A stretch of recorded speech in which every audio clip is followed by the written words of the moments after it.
بسم اللہ الرحمن الرحیم۔ مومنو، کوئی قوم کسی قوم سے تمسخر نہ کرے۔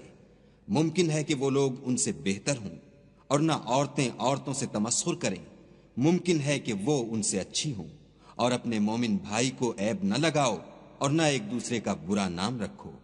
ایمان لانے کے بعد برا نام رکھنا گناہ ہے، اور جو توبہ نہ کریں وہ ظالم ہیں۔ یہ آیت مذاق اڑانے، عیب جوئی اور برے القاب سے پکارنے سے روکتی ہے۔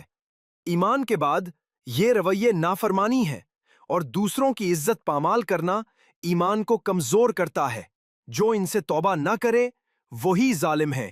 بھائیوں اور بہنوں، سوچو ذرا، آج ہمارا حال کیا ہے؟ ہم دوسروں کو حقیر سمجھ کر مذاق اڑاتے ہیں، برے القاب دیتے ہیں، طعنہ زنی کرتے ہیں، اور سمجھتے ہیں کہ ہم نے کوئی بڑا کارنامہ کیا ہے۔ لیکن خبردار، ایمان والے ہو کر بھی اگر تم یہ کام کرتے ہو تو یہ نہایت بری، تباہ کن اور ایمان کو کھوکھلا کرنے والی بات ہے۔ کیا خبر، جسے تم حقیر سمجھتے ہو وہ اللہ کے نزدیک تم سے بہتر ہو۔ آپ صلی اللہ علیہ وسلم نے فرمایا، مسلمان وہ ہے جس کے ہاتھ اور زبان سے دوسرا مسلمان محفوظ رہے۔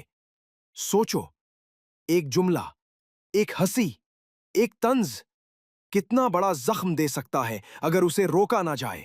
بھائیوں اور بہنوں، یاد رکھو، تمہارے الفاظ یا تو کسی کے دل میں خوشی کا چراغ جلائیں گے اور وہ خوشی تمہاری نجات بن جائے گی، یا پھر تمہاری بد کلامی سے ایک ٹوٹے ہوئے دل کی آہ آسمان تک جائے گی اور تمہاری زندگی پر عذاب کی مہر لگوا دے گی۔ حدیث کا مفہوم ہے کہ قیامت کے دن اصل دیوالیہ وہ ہوگا جس کے پاس نماز، روزہ اور زکوٰۃ تو ہوں گے، مگر اس نے دوسروں کو گالیاں دیں، ان پر بہتان لگایا اور ان کا حق مارا ہوگا۔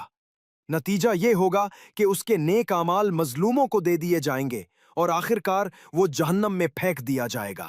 کیا تم یہ چاہو گے کہ قیامت کے دن تمہارے نیک اعمال دوسروں کو دے دیے جائیں، صرف اس لیے کہ تم نے اپنی زبان پر قابو نہ رکھا؟ آج فیصلہ کر لو، ہم اپنی زبان کو قابو میں رکھیں گے۔ جب بھی تمہیں لگے کہ تم کسی کا مذاق اڑانے لگے ہو، یا کسی کا عیب بیان کرنے لگے ہو، یا کسی کو برا نام دینے لگے ہو، تو فوراً رک جاؤ۔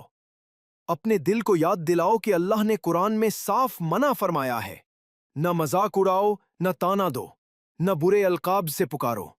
ایسا کرو گے تو آہستہ آہستہ تمہاری عادتیں بدل جائیں گی، دل کے اندر کا زہر نکل جائے گا، اور تم سکون، نرمی اور عزت کے ساتھ جینے لگو گے۔